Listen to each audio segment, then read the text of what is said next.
Adikku muncul di depan pintu rumahku dengan koper di tangan dan senyum palsu. Aku datang untuk menjagamu, katanya. 3 bulan kemudian, aku makan sisa makanan dari tempat sampah sementara dia menggunakan kartu ATM-ku untuk membeli perhiasan senilai puluhan juta rupiah. Ketika anak perempuanku mengetahui kebenarannya, apa yang dia lakukan membuat adikku terpuruk dalam kehancuran. Bel pintu berdering pada suatu pagi hari Kamis. Dan aku sedang menghabiskan kopi hangatku ketika kubuka pintu. Adikku, Dewi, berdiri di sana, membawa 2 koper besar dan senyum yang kukenal sejak kecil. Senyum yang ia gunakan ketika menginginkan sesuatu. "Halo, Siti," sapanya, memelukku sebelum aku sempat bereaksi. "Aku memutuskan untuk tinggal di sini sebentar.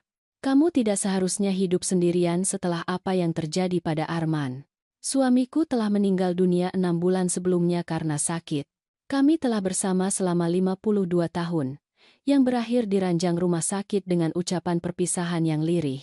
Rumah ini masih beraroma Arman. Barang-barangnya masih berserakan karena aku belum sanggup membuangnya. Dewi, aku tidak butuh ditemani. Aku mencoba menjelaskan, tetapi dia sudah masuk dengan koper-koper itu, sama sekali mengabaikan perkataanku. Tentu saja kamu butuh. Usiamu sudah 74 tahun. Kamu tidak bisa tinggal di sini sendirian. Lagi pula, aku sudah meninggalkan apartemen tempatku tinggal. Sewanya terlalu mahal. Begitulah cara adikku menempatkan dirinya di rumahku. Awalnya, rasanya menyenangkan memiliki teman. Dia memasak, membersihkan, dan menemaniku di malam hari yang terasa tak berujung. Kami berbicara tentang masa kecil, tentang orang tua kami, tentang masa muda ketika dunia tampak lebih sederhana. Namun, 2 minggu setelah kedatangannya, dia mulai mengajukan pertanyaan tentang keuanganku. "Siti, bagaimana kamu mengelola uangmu? Siapa yang membayar tagihan? Apakah kamu mengerti tentang investasi?" Aku pensiun sebagai kepala sekolah. Aku selalu mengurus keuangan rumah tangga sejak dulu, karena Arman tidak pernah pandai berhitung. Tapi ada sesuatu dari cara Dewi mengajukan pertanyaan itu membuatku tidak nyaman. "Aku mengurus urusanku sendiri, Dewi, selalu begitu. Tapi ini terlalu banyak tanggung jawab untuk kamu sendirian. Biarkan aku membantumu. Aku bisa mengatur rekeningmu, melihat apakah ada tagihan yang terlalu mahal, hal-hal seperti itu." Aku seharusnya menolak. Aku seharusnya mempercayai naluriku yang berteriak agar aku tidak melakukannya. Tapi Dewi adalah adikku, adik perempuanku, yang selalu kulindungi, yang selalu kubantu saat dia membutuhkan. Bagaimana mungkin aku tidak mempercayainya? Jadi, aku memberinya akses ke laporan rekening bankku. Aku menunjukkan tempatku menyimpan dokumen-dokumen penting. Aku menjelaskan tentang uang pensiunku dan pensiun Arman, serta tentang tabungan yang telah kami kumpulkan seumur hidup. "Astaga, Siti," katanya. Matanya bersinar dengan cara yang tidak bisa kuartikan saat itu. "Situasi keuanganmu sangat baik. Aku akan pastikan semuanya terorganisasi dengan rapi. Hal pertama yang berubah adalah akses ke bank." Dewi berkata akan lebih mudah jika dia memiliki surat kuasa untuk melakukan transfer dan membayar tagihan. Bahwa aku tidak perlu khawatir tentang itu. Dia akan mengurus semuanya. Aku menandatangani surat-surat itu tanpa membacanya dengan saksama. Dia adalah adikku. Aku mempercayainya. Hal kedua yang berubah adalah makanan. Dewi mulai berbelanja dalam jumlah yang lebih kecil di pasar. "Kita perlu berhemat, Siti. Uang itu tidak tak terbatas.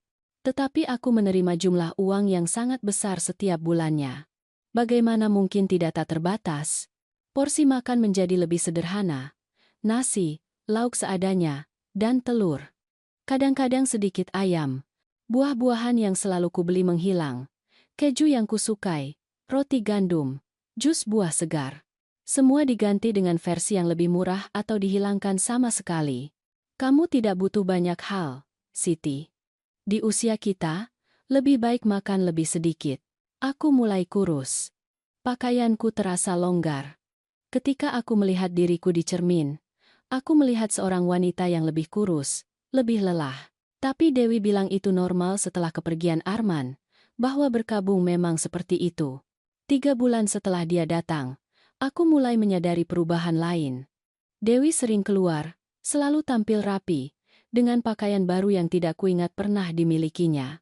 Dia kembali dengan tas belanja dari toko mahal, mengatakan telah menemukan promosi yang luar biasa.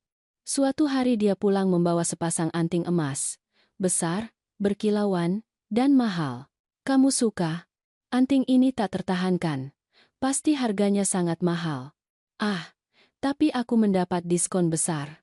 Kamu tahu betapa pandainya aku menawar. Malam itu, ketika Dewi sedang tidur, aku pergi ke meja kerja dan mencoba mengakses rekening bankku secara daring. Kata sandinya telah diubah. Aku mencoba memulihkannya, tetapi alamat surel pemulihan juga telah diganti dengan yang tidak kukenal. Jantungku mulai berdebar lebih cepat. Aku mencoba menenangkan diri, pasti ini kesalahan. Dewi pasti mengubahnya secara tidak sengaja, saat mencoba mengatur segala sesuatu. Aku akan bicara dengannya di pagi hari. Namun, ketika aku bertanya padanya keesokan paginya, dia marah. Siti, kamu memberiku kuasa justru agar aku mengurus hal-hal seperti itu. Kamu tidak perlu memeriksa semuanya. Semuanya terkendali. Tapi aku hanya ingin melihat. Kamu tidak mempercayaiku.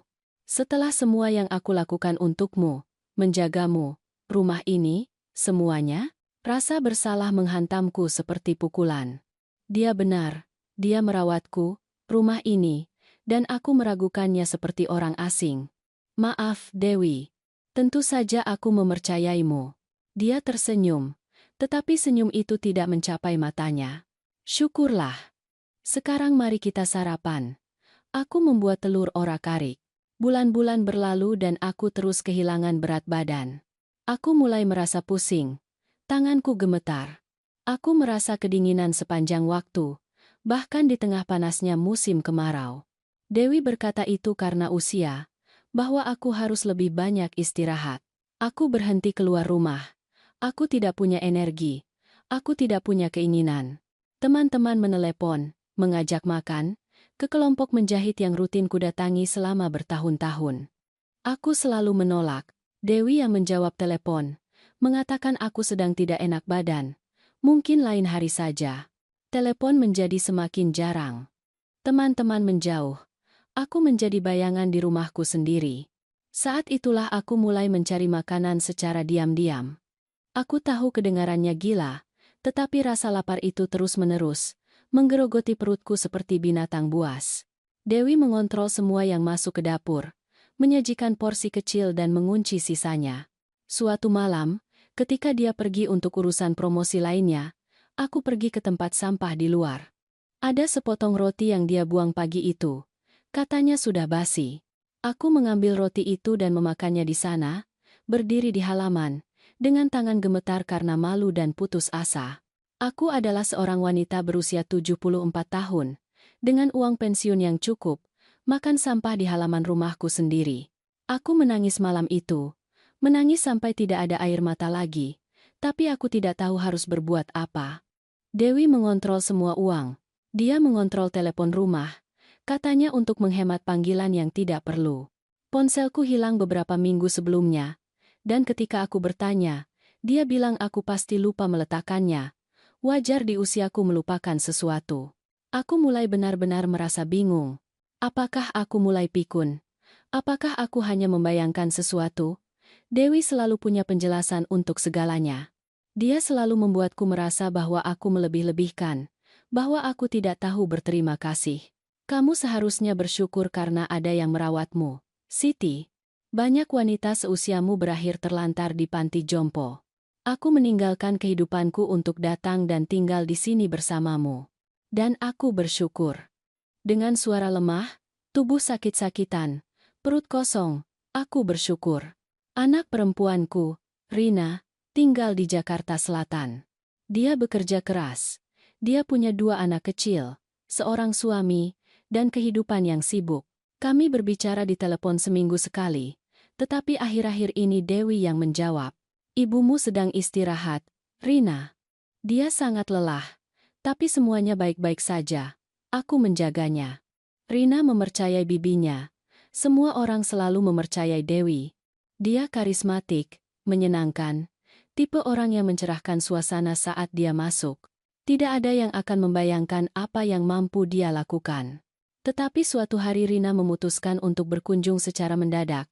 Hari itu adalah hari Selasa di bulan Maret. Aku sedang berbaring di sofa, terbungkus selimut meskipun cuaca panas, ketika aku mendengar kunci diputar di pintu. Rina sudah punya kunci duplikat rumahku sejak lama. Dia masuk dan berhenti di tengah ruang tamu. Aku melihat ekspresinya berubah dari terkejut menjadi syok, dari syok menjadi ketakutan. "Ibu?" Aku mencoba berdiri, tetapi kakiku gemetar dan aku hampir jatuh. Rina berlari dan menahanku, dan saat itulah dia merasakannya. Dia merasakan betapa ringannya aku, bagaimana tulang-tulangku menonjol di bawah pakaian, bagaimana tubuhku telah menjadi cangkang yang rapuh. "Ya Tuhan, Bu, apa yang terjadi padamu?" "Aku baik-baik saja, Nak, hanya sedikit lelah." Tapi Rina tidak mendengarkan. Dia sudah berjalan mengelilingi rumah, membuka lemari, memeriksa lemari es. Aku mendengar napasnya tercekat ketika dia membuka lemari es dan hanya menemukan setengah lusin telur dan wortel layu. "Di mana makanannya? Di mana Bibi Dewi?" "Dia keluar, dia pergi berbelanja." Rina mengambil ponselnya dan mencoba meneleponku, tetapi nomor itu sudah tidak ada lagi. Dia mencoba menelepon Dewi, tetapi tidak ada jawaban. Kemudian dia duduk di sebelahku, dan untuk pertama kalinya dalam beberapa bulan, seseorang benar-benar melihatku. "Bu, ceritakan apa yang terjadi. Dan jangan bilang semuanya baik-baik saja, karena aku bisa lihat itu tidak benar." Dan kemudian aku menangis sejadi-jadinya. Aku menceritakan semuanya. Surat kuasa, uang yang tidak bisa lagi kuakses, makanan yang semakin berkurang, ponsel yang hilang, teman-teman yang berhenti menelepon. Aku menceritakan tentang mencari makanan di tempat sampah. Rina menjadi pucat. Tangannya gemetar ketika dia mengambil ponsel lagi. "Bu, aku akan membawamu ke rumah sakit. Sekarang." "Tapi Dewi?" "Lupakan Dewi." Ibu ke rumah sakit. Saat itulah Dewi tiba. Kami mendengar pintu terbuka dan dia masuk sambil membawa tas belanja dari toko perhiasan mahal. Ketika dia melihat Rina, wajahnya berubah. Senyum itu menghilang sesaat sebelum kembali. Tapi Rina sudah melihatnya. "Rina, kejutan, aku tidak tahu kamu akan datang." "Jelas," kata Rina, dan ada nada dingin dalam suaranya yang belum pernah kudengar sebelumnya. "Aku baru saja menemukan ibuku dengan berat sekitar 40 kilogram dan lemari es yang kosong. Bisakah kamu jelaskan?" Dewi meletakkan tas-tas itu dengan hati-hati di lantai. "Ibumu belakangan ini kurang nafsu makan. Aku sudah berusaha, tetapi dia memang tidak selera. Ini karena usia. Dan kamu? Sepertinya kamu makan dengan sangat baik. Pakaian itu baru, anting-anting itu." Dewi tanpa sadar menyentuh anting-antingnya. Anting itu berbeda dari yang kulihat beberapa minggu lalu. Lebih besar, lebih mahal. "Aku juga berhak punya barang bagus, Rina. Aku di sini menjaga ibumu, mengorbankan hidupku, menggunakan uangnya." Keheningan yang terjadi terasa berat. Dewi menatapku, lalu ke Rina, menghitung-hitung.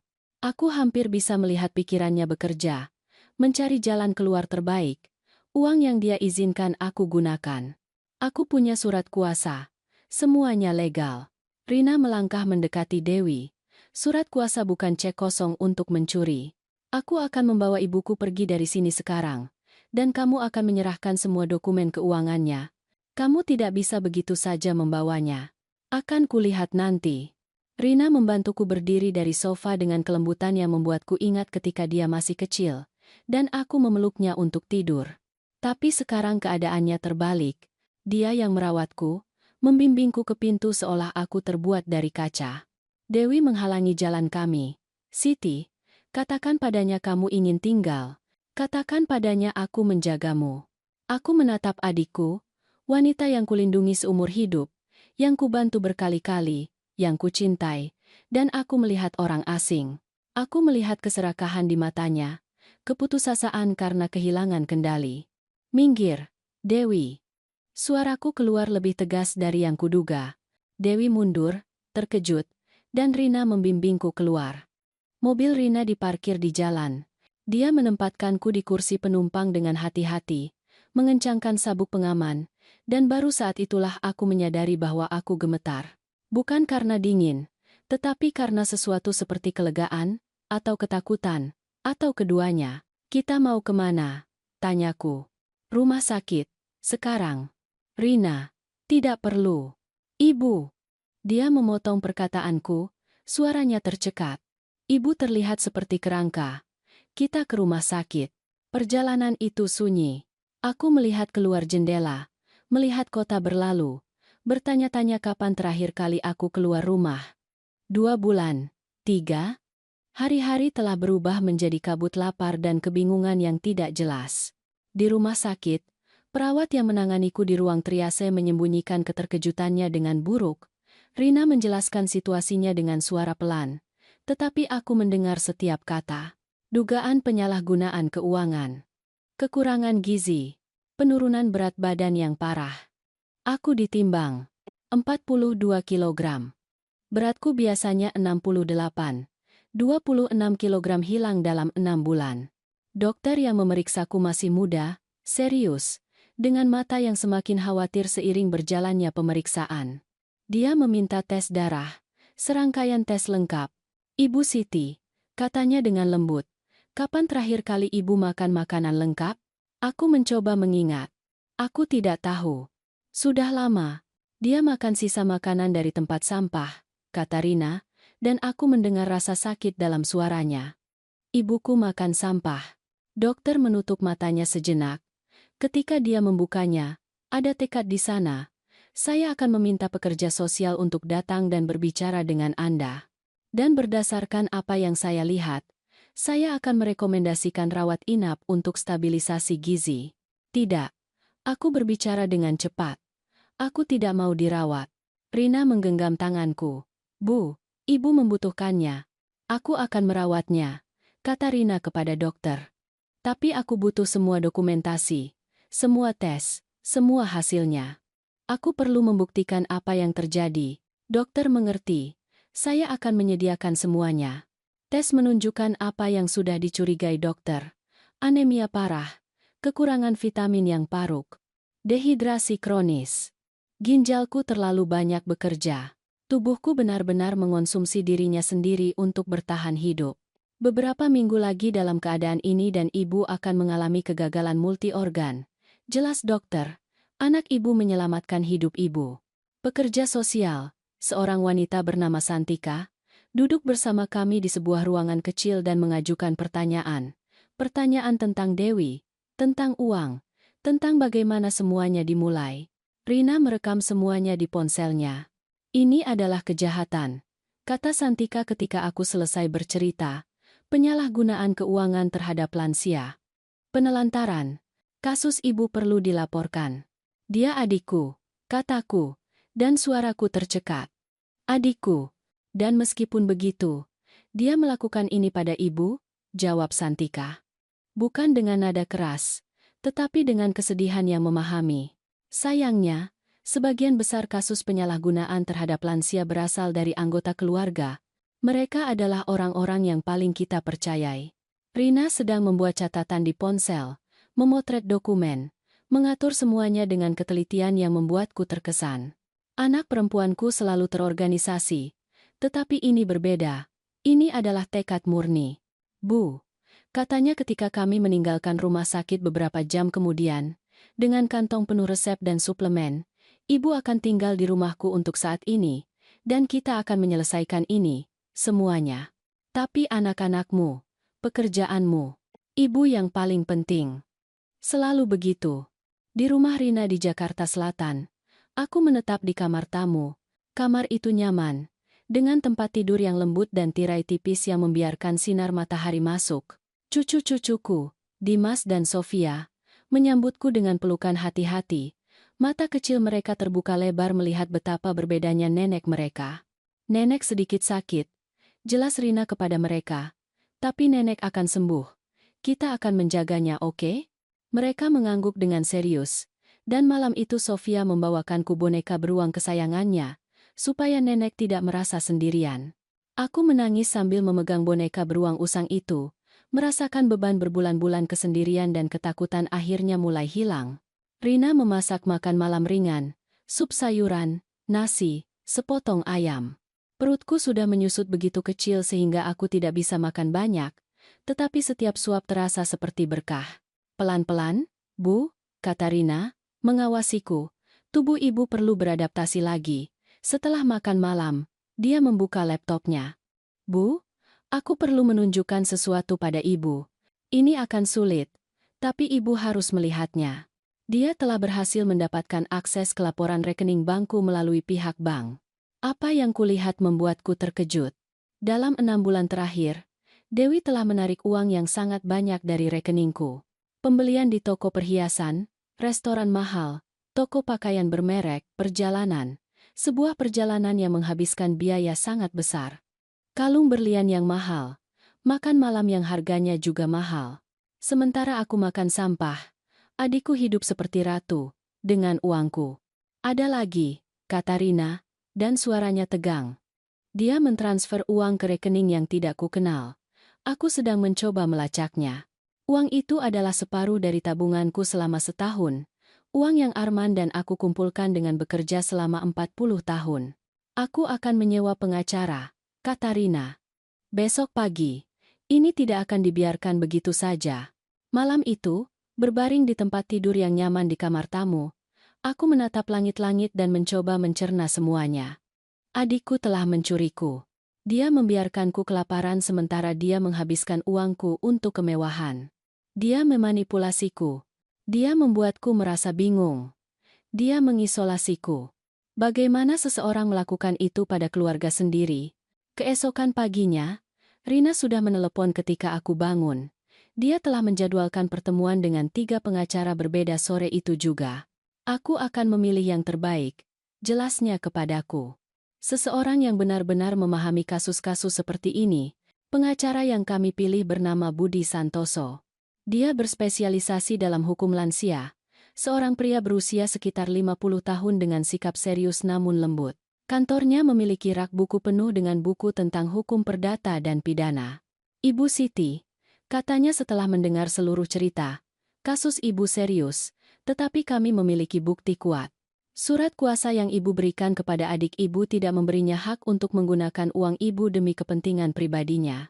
Itu adalah penggelapan dan penyalahgunaan keuangan terhadap lansia. Apa yang bisa kita lakukan? Tanya Rina. Pertama, kita akan segera mencabut surat kuasa. Kedua, saya akan mengajukan gugatan perdata untuk mendapatkan kembali uang itu. Ketiga, kita bisa dan saya sangat merekomendasikan mengajukan tuntutan pidana. Penyalahgunaan keuangan terhadap lansia adalah kejahatan dengan hukuman penjara, lanjut Budi Santoso. Penjara. Adikku di penjara. Kata itu membuatku mual. Apakah perlu melakukan itu?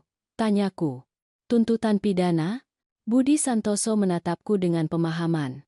Tidak perlu, tapi saya akan jelaskan mengapa ibu harus melakukannya. Orang seperti adik ibu jarang berhenti. Jika tidak ada konsekuensi nyata, dia akan melakukannya pada orang lain. Mungkin dia sudah melakukannya sebelumnya. Aku memikirkan teman-teman Dewi, orang-orang yang dikenalnya. Apakah aku yang pertama? Tiba-tiba, aku teringat pada seorang bibi jauh yang pernah meninggalkan sejumlah uang kepada Dewi bertahun-tahun yang lalu. Uang yang dihabiskan Dewi dalam beberapa bulan. Saat itu, kami pikir dia hanya tidak bertanggung jawab. Tapi, bagaimana jika aku akan mengajukan tuntutan? Aku memutuskan. Apapun yang diperlukan. Rina meremas tanganku, mendukungku. Budi Santoso bekerja cepat. Dalam 2 hari, surat kuasa dicabut. Aku memiliki kartu bank baru, kata sandi baru, akses penuh ke rekeningku lagi. Melihat angka-angka itu di layar, mengetahui bahwa aku bisa mengontrol uangku sendiri, terasa membebaskan dengan cara yang tidak kuduga. Dia juga menyewa seorang akuntan forensik, seorang wanita bernama Berkah, yang memeriksa setiap transaksi yang dilakukan Dewi. Setiap pembelian didokumentasikan, difoto, diatur dalam lembar kerja terperinci. Dia menghabiskan uang yang sangat besar dalam 6 bulan, kata Berkah, menunjukkan lembar kerja itu.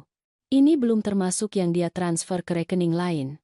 Jika kita berhasil melacak transfer itu, nilai totalnya bisa lebih besar lagi. Uang sebanyak itu Lebih dari yang Arman dan aku habiskan dalam 3 tahun masa pensiun. Berkah berhasil melacak rekening tujuan uang itu. Itu adalah rekening atas nama seorang pria bernama Arman. Pacar, sarannya, atau kaki tangan. Saya sedang menyelidiki. Tuntutan pidana didaftarkan 2 minggu kemudian. Budi Santoso menemaniku ke kantor polisi bersama Rina. Polisi yang melayani kami adalah seorang pria parubaya yang mendengarkan seluruh cerita tanpa menyela. Saya semakin sering melihat kasus seperti ini, katanya ketika aku selesai. Anak merampok orang tua, saudara merampok saudara. Ini menyedihkan, tapi ini kenyataan. Saya akan membuka penyelidikan.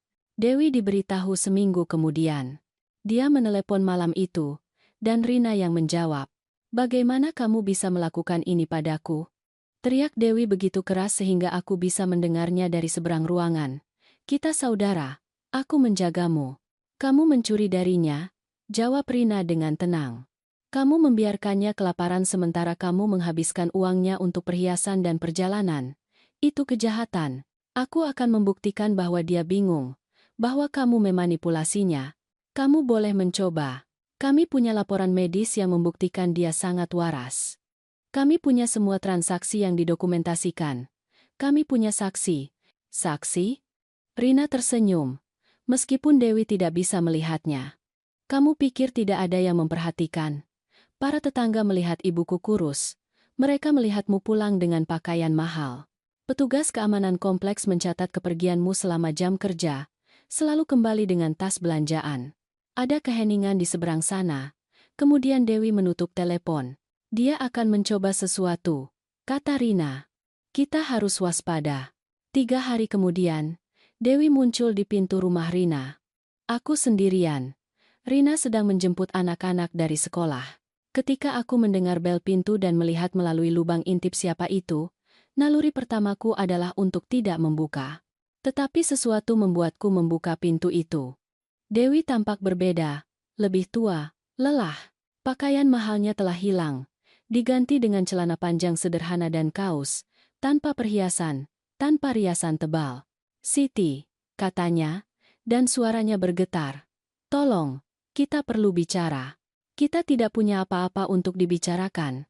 Aku punya uang. Setidaknya sebagian. Aku bisa mengembalikannya. Aku hanya memintamu untuk mencabut tuntutan. Berapa? 60 juta rupiah. Hanya itu yang kumiliki sekarang. 60 juta dari total uang yang kamu katakan telah hilang. Dan sisanya? Dia menunduk. Aku menghabiskannya. Tapi aku bisa membayar sedikit demi sedikit. Aku akan mencari pekerjaan.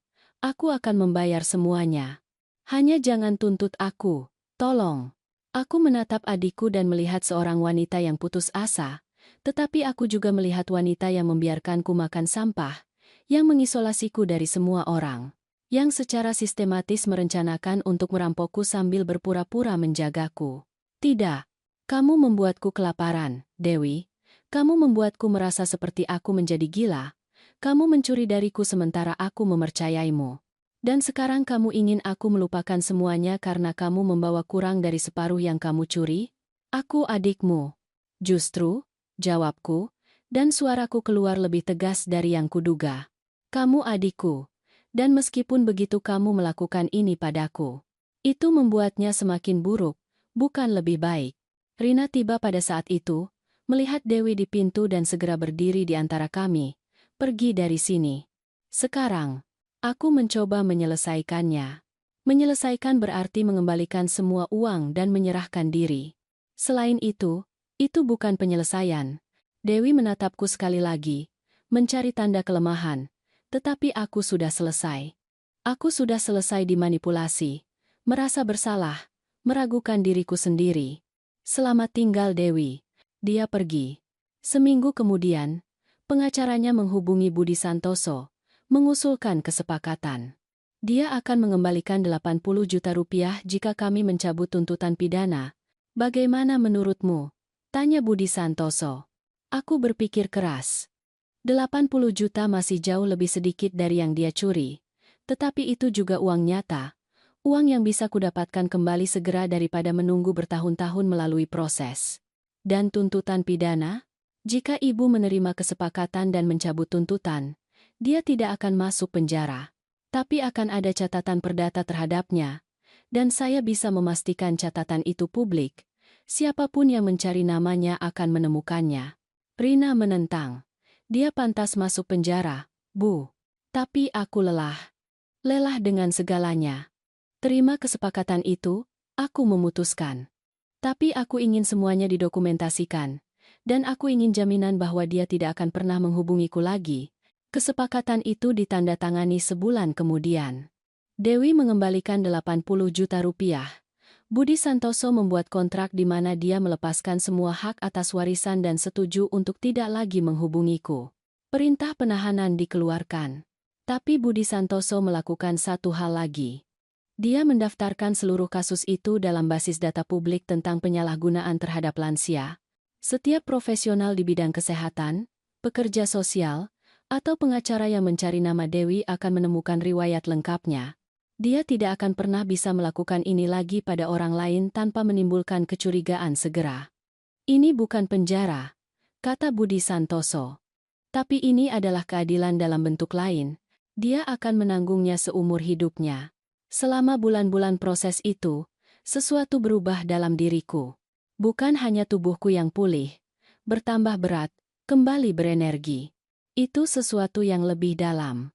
Seolah-olah aku terbangun dari mimpi buruk dan akhirnya melihat dengan jelas. Aku mulai pergi ke terapi. Seorang psikolog yang berspesialisasi dalam trauma dan penyalahgunaan, bernama Rina. Di sesi pertama, aku hanya menangis. Menangis karena pengkhianatan, karena kelaparan yang kualami, karena cara aku meragukan diriku sendiri. Ibu adalah korban penyalahgunaan psikologi sistematis, jelas Rina. Adik ibu menggunakan teknik manipulasi klasik, isolasi, gaslighting, kontrol keuangan. Bukan salah ibu karena mempercayainya, tapi aku seharusnya menyadarinya.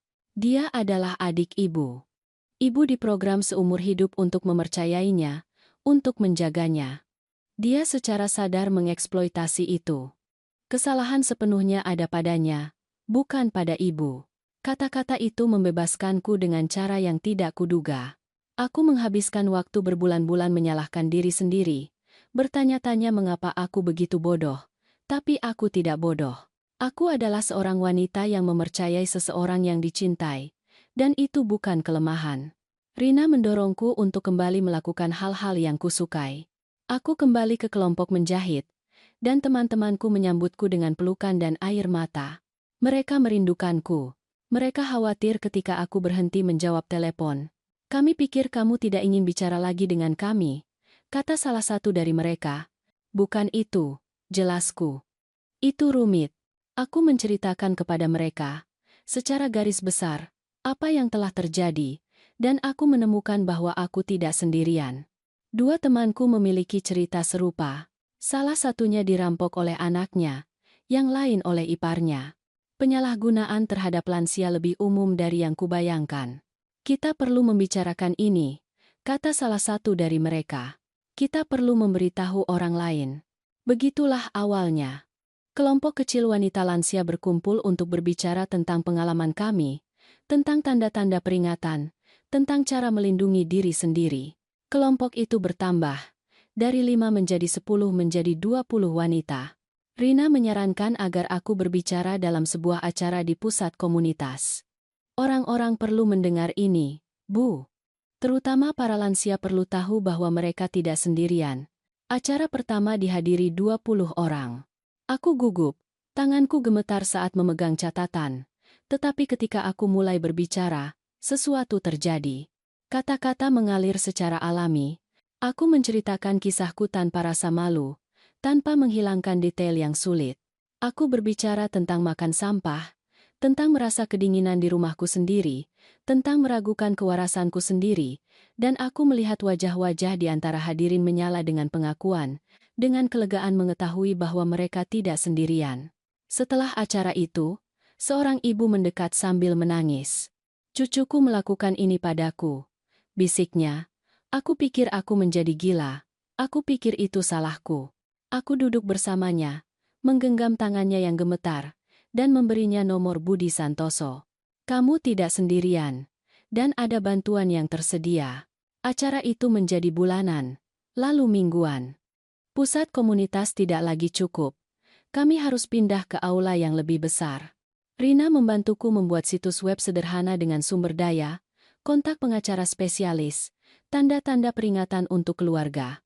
6 bulan setelah hari Rina menemukanku, aku berada di studio televisi, memberikan wawancara untuk program pagi. Pembawa acaranya lembut, tetapi lugas. Apa yang akan ibu katakan kepada seseorang yang mengalami hal serupa? Bukan salah mereka. Jawabku sambil menatap langsung ke kamera. Kamu tidak sendirian. Dan ada jalan keluar. Minta bantuan. Ceritakan pada seseorang yang kamu percayai. Jangan biarkan rasa malu membungkammu, karena rasa malu itu bukan milikmu. Itu milik orang yang menyakitimu. Wawancara itu menjadi viral di media sosial. Surelku mulai menerima pesan dari seluruh negeri. Anak-anak yang curiga orang tua mereka dirampok. Lansia yang mengenali tanda-tanda peringatan dalam kehidupan mereka sendiri. Pekerja sosial meminta izin untuk menggunakan ceritaku dalam pelatihan. Ibu membuat perbedaan, kata Rina, membaca pesan bersamaku. Ibu menyelamatkan orang, tapi tidak semuanya berjalan mulus. Aku juga menerima pesan kebencian. Orang-orang mengatakan aku menghancurkan keluargaku, bahwa aku tidak tahu berterima kasih, bahwa aku seharusnya memaafkan adikku karena keluarga tetaplah keluarga. Pesan-pesan itu menyakitkan, tetapi terapis Rina membantuku memprosesnya. Orang-orang itu tidak mengerti penyalahgunaan, dan tidak apa-apa, ibu tidak butuh persetujuan mereka. Ibu butuh kedamaian ibu sendiri. Dewi mencoba menghubungiku sekali lagi, hampir setahun kemudian. Dia mengirim surat ke rumah Rina. Surat itu panjang, penuh permintaan maaf dan pembenaran. Dia sedang mengalami masa sulit. Dia punya utang yang harus dibayar. Dia tidak pernah bermaksud menyakitiku. Aku membaca surat itu sekali dan membuangnya ke tempat sampah. Tidak akan ibu balas? Tanya Rina. Aku tidak punya apa-apa untuk dikatakan padanya. Memaafkan adalah hal yang rumit. Orang-orang selalu berbicara tentang pengampunan seolah itu kewajiban, seolah menyimpan dendam itu racun. Tapi aku belajar bahwa pengampunan tidak berarti melupakan atau menerima. Itu berarti melepaskan rasa sakit agar tidak menghabiskanmu. Aku melepaskan rasa sakit itu. Tapi itu tidak berarti aku menginginkan Dewi kembali dalam hidupku. Beberapa jembatan, setelah terbakar, tidak bisa dibangun kembali. Dan itu tidak masalah. Aku kembali tinggal di rumahku sendiri, 1,5 tahun kemudian. Rumah tempat aku tinggal bersama Arman, tempat aku membesarkan Rina, tempat aku bahagia. Budi Santoso membantuku memasang kunci baru, sistem keamanan, bel pintu dengan kamera. Rumah itu milikku lagi, benar-benar milikku. Rina tinggal cukup dekat untuk kunjungan rutin. Kami makan siang bersama setiap hari Minggu. Dan cucu-cucuku menghabiskan sore hari bersamaku, mengisi rumah dengan kehidupan dan kebisingan lagi. Berat badanku kembali ke normal. Rambutku, yang tadinya tipis dan tidak bernyawa, kini lebih kuat. Hasil tes darahku kembali normal. Secara fisik aku telah pulih sepenuhnya. Secara emosional masih ada bekas luka. Aku masih sesekali bermimpi buruk tentang terjebak di rumah itu. Kelaparan, tidak bisa keluar. Aku masih merasakan sakit di dada ketika melihat makanan terbuang, tetapi aku belajar untuk hidup dengan bekas luka itu, untuk mengenalinya sebagai bagian dari ceritaku, tanpa membiarkannya mendefinisikanku. Pekerjaan kesadaran menjadi misi hidup baruku. Aku terus memberikan acara, sekarang di sekolah pekerja sosial, kursus keperawatan, pusat kegiatan lansia. Setiap kali aku menceritakan kisahku, aku melihat wajah-wajah di antara hadirin berubah ekspresi. Pengakuan, kengerian, tekad. Berapa banyak orang yang ibu pikir sudah ibu bantu? Tanya seorang mahasiswa keperawatan setelah sebuah acara. Aku tidak tahu, jawabku jujur. Tapi jika itu satu orang, itu sudah sepadan. Kenyataannya, itu jauh lebih dari satu. Aku menerima pesan mingguan dari orang-orang yang telah mencari bantuan setelah mendengarku. Seorang anak yang menghadapi saudaranya yang merampok ibunya. Seorang cucu perempuan yang menyadari bahwa pamannya mengeksploitasi neneknya. Seorang pekerja sosial yang mengidentifikasi tanda-tanda penyalahgunaan pada seorang pasien. Budi Santoso memberitahuku bahwa dia telah menerima 15 kasus baru penyalahgunaan keuangan terhadap lansia dalam setahun terakhir. Semuanya dirujuk oleh orang-orang yang menghadiri acaranya atau membaca tentang kasusku. Ibu menciptakan gelombang, katanya. Ibu membuat orang memperhatikan. 2 tahun setelah semuanya dimulai, aku diundang untuk berbicara di Badan Legislatif tentang Undang-Undang Perlindungan Lansia. Itu adalah panel dengan para ahli, pengacara, pekerja sosial, dan aku, seorang pensiunan guru matematika yang selamat untuk menceritakan kisahnya. Undang-undang saat ini tidak cukup, kataku di depan para anggota dewan. Prosesnya lambat, hukumannya ringan, dan banyak korban tidak melapor karena merasa malu atau karena mereka bergantung secara finansial pada pelaku penyalahgunaan mereka. Kita perlu lebih banyak perlindungan, proses yang lebih cepat, dan yang utama, lebih banyak kesadaran. Salah satu anggota dewan bertanya kepadaku, "Apa yang ibu harapkan ada ketika ibu mengalami hal ini?" Aku berpikir sebelum menjawab. Tempat untuk pergi, nomor untuk dihubungi, di mana seseorang akan mempercayaiku segera. Perlindungan hukum yang cepat. Dan yang terpenting, seseorang akan memberitahuku sebelumnya bahwa ini adalah penyalahgunaan karena aku tidak mengenalinya. Aku pikir itu salahku, bahwa aku melebih-lebihkan. Pidatoku dimasukkan dalam laporan resmi. Beberapa modifikasi undang-undang diusulkan. Aku tidak tahu apakah itu akan disahkan, apakah itu akan menjadi hukum, tetapi setidaknya percakapan sedang terjadi. Rina memulai sebuah podcast tentang hak-hak lansia. Aku adalah tamu reguler, bersama dengan pengacara, dokter, korban penyalahgunaan lainnya. Podcast itu tidak terkenal, tetapi memiliki audiens yang setia dari perawat, anggota keluarga, profesional kesehatan. Ibu menjadi seorang aktivis, kata Rina suatu hari sambil tersenyum. Aku menjadi seseorang yang menolak untuk diam, koreksiku. Ada perbedaan. Dalam salah satu acara, aku bertemu dengan seorang ibu bernama Dewi. Dia berusia 79 tahun dan dirampok oleh keponakannya. Setelah acara itu, dia mendekat dengan air mata di matanya. Aku pikir tidak ada yang akan mempercayaiku, katanya. Keponakanku sangat disukai, sangat karismatik. Semua orang memujanya. Siapa yang akan percaya bahwa dia mencuriku? Aku mempercayaimu, jawabku. Dan aku akan membantumu. Aku memberinya kontak Budi Santoso. 3 bulan kemudian, Dewi telah mendapatkan kembali kendali atas keuangannya. Keponakannya digugat, dan Dewi bergabung dengan kelompok penyintas kami, membantu wanita lain yang mengalami hal serupa. Kamu menyelamatkanku, katanya dalam salah satu pertemuan kami. Kamu menyelamatkan dirimu sendiri, koreksiku. Aku hanya menunjukkan jalannya. Kelompok penyintas berkembang menjadi lebih dari 50 wanita. Kami bertemu setiap bulan, berbagi cerita, menawarkan dukungan, merayakan kemenangan kecil dan besar. Beberapa telah mendapatkan kembali uang mereka. Yang lain masih dalam proses. Beberapa telah kehilangan segalanya, tetapi menemukan kedamaian. Ini bukan kelompok korban. Aku selalu berkata di awal setiap pertemuan. Ini adalah kelompok penyintas, pejuang. Kalian menghadapi pengkhianatan terburuk dan kalian masih di sini. Itu adalah kekuatan. Suatu sore, aku sedang mempersiapkan presentasi ketika aku menerima telepon dari nomor tak dikenal. Aku hampir tidak menjawab, tetapi sesuatu membuatku mengangkat telepon. "Halo, Siti?" Suara itu ragu-ragu, syarat emosi. "Siapa ini?" "Aku Arman. Arman Santoso." Butuh waktu sejenak bagiku untuk mencerna. Arman Santoso. Pria yang kepadanya Dewi telah mentransfer sejumlah uang. "Kamu mau apa?" Aku perlu minta maaf. Dan mengembalikan uang itu.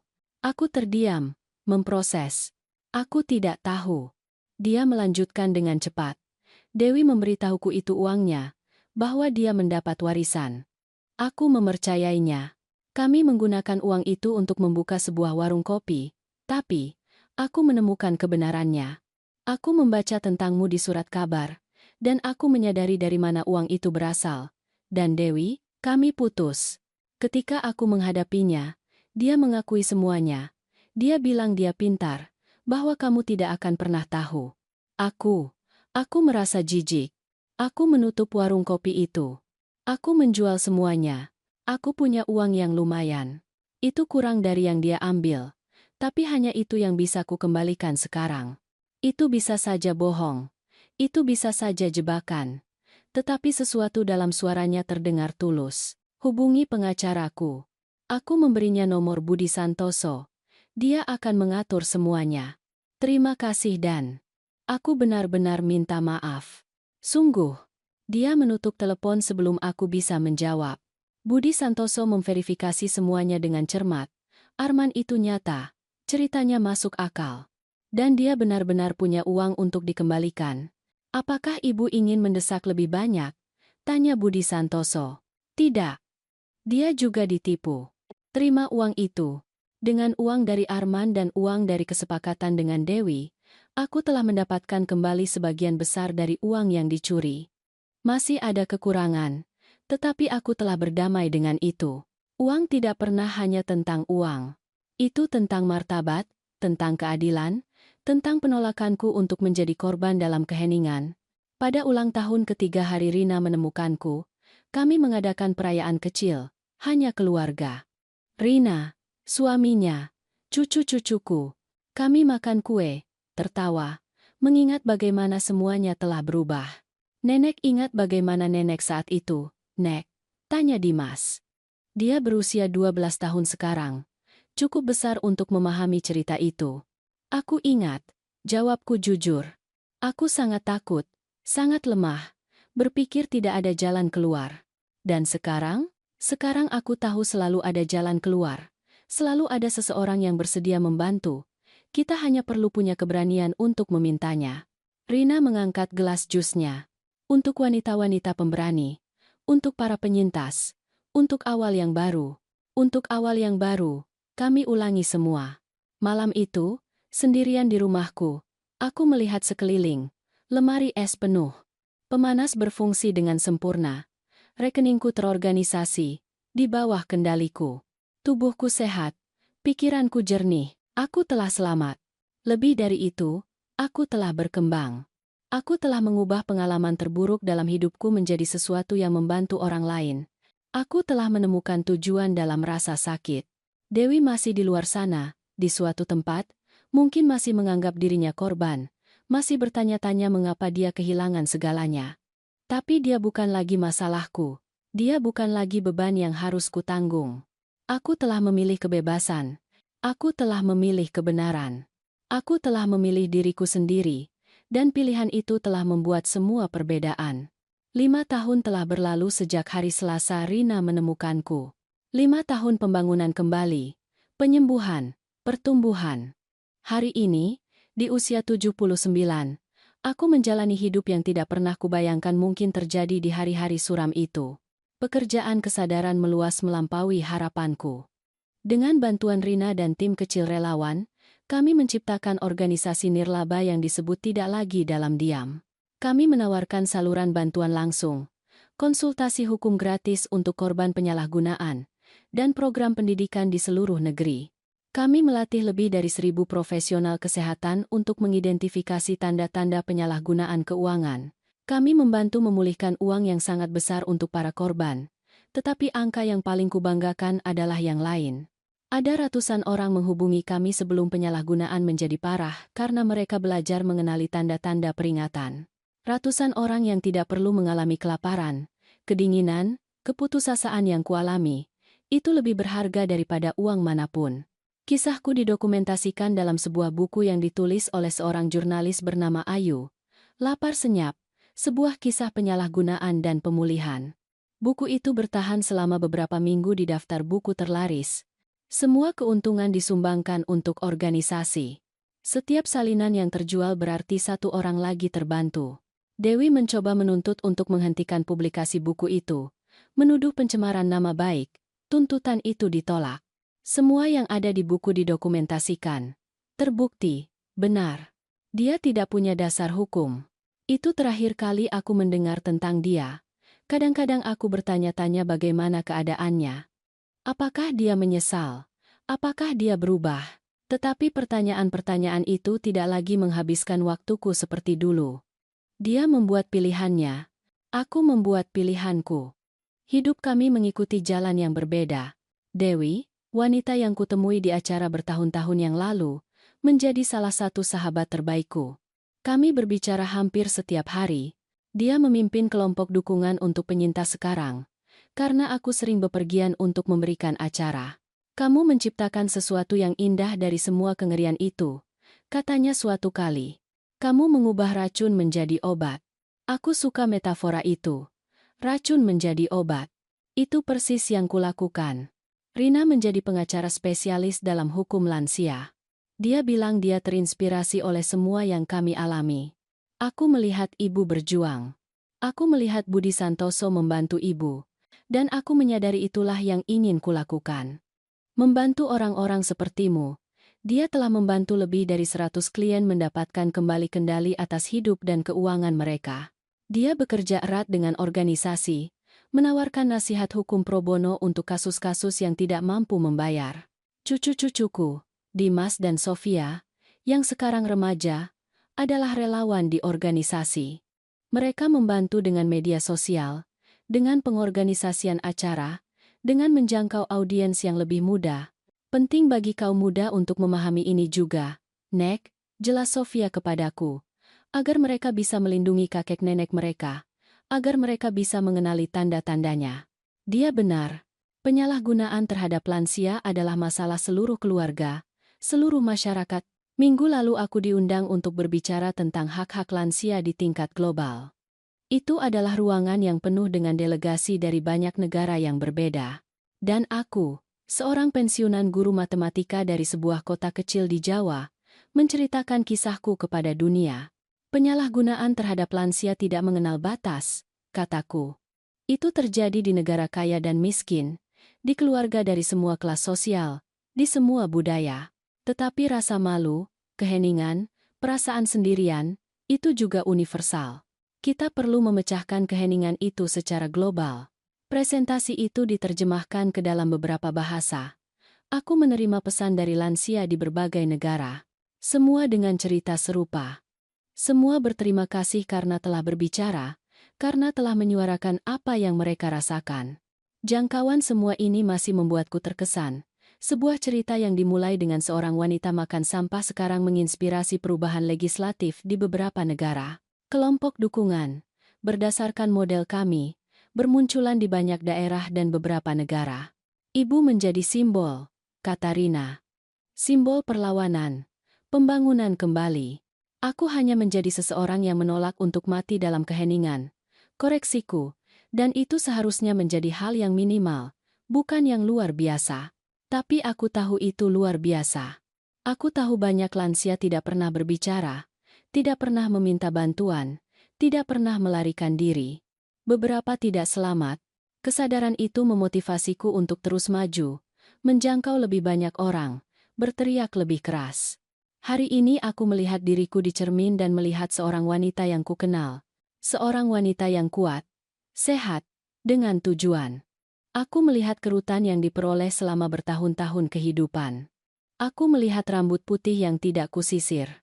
Aku melihat mata yang melihat yang terburuk dari kemanusiaan tetapi memilih untuk terus mencari yang terbaik.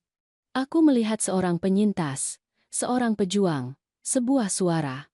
Balas dendam terbesar terhadap Dewi bukanlah uang yang pulih, bukan tuntutan, bukan melihatnya kehilangan segalanya. Balas dendam terbesar adalah bertahan hidup, adalah berkembang, adalah mengubah rasa sakitku menjadi kekuatan untuk membantu orang lain. Setiap orang yang kuselamatkan, setiap lansia yang menemukan keberanian untuk melaporkan pelaku penyalahgunaan mereka, setiap keluarga yang belajar melindungi orang yang mereka cintai, itulah balas dendamku, itulah kemenanganku. Dewi mencoba menghancurkanku. Dia gagal. Dia tidak hanya gagal. Dia secara tidak sengaja menciptakan sesuatu yang jauh lebih besar dari yang bisa dia bayangkan. Dia menciptakan seorang aktivis. Dia menciptakan sebuah gerakan. Dia menciptakan perubahan. Terkadang keadilan tidak datang dalam bentuk yang kita harapkan. Itu tidak datang cepat, tidak datang lengkap, tidak datang sempurna, tetapi itu datang. Dan ketika itu datang, Itu mengubah tidak hanya korban, tetapi juga dunia di sekitarnya. Aku selamat, dan dengan selamat, aku menjadi tak terhentikan.